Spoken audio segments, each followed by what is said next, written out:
સુરતના કતારગામમાં દારૂ મહેફિલમાં કાર્યવાહી સિંગણપોર પોલીસે પાલિકાના 5 અધિકારી અને કર્મચારીઓની ધરપકડ કરી। સોશિયલ મીડિયામાં સિંગણપોર વિસ્તારમાં આવેલા મહાનગરપાલિકા સંચાલિત તરણકુંડની સ્ટાફ ઓફિસનો વિડીયો વાયરલ થયો હતો, જ્યાં અધિકારીઓ દારૂની મહેફિલ માણી રહ્યા હતા। આ સમયે એક વ્યક્તિ ત્યાં પહોંચ્યો અને વિડીયો ઉતારતા જ અધિકારીઓ ભાગ્યા।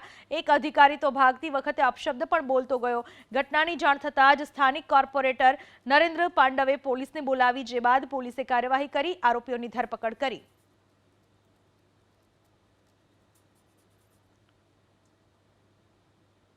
નરેન્દ્રભાઈએ જ આ કંટ્રોલ રૂમમાં ફોન કરેલાની હકીકત તપાસ દરમિયાન જાણવા મળેલ છે, જે વર્દી આધારે સ્થાનિક સિંગણપુર પોલીસ સ્વિમિંગ પુલ ખાતે ગયેલી, જ્યાંથી એક પંકજભાઈ જોશી નામના કર્મચારીની નશા કરેલી હાલતમાં મળી આવતા કાયદેસરની કાર્યવાહી કરેલી અને અન્ય જે 4 કર્મચારીઓ જે છે એ પણ આ સ્વિમિંગ પુલમાં ઇન્સ્ટ્રક્ટર તરીકે ફરજ બજાવતા કર્મચારીઓ હતા, જેમના વિરુદ્ધ મહેફિલ અંગેનો ગુનો રજીસ્ટર કરી આગળની તપાસ હાથ ધરી।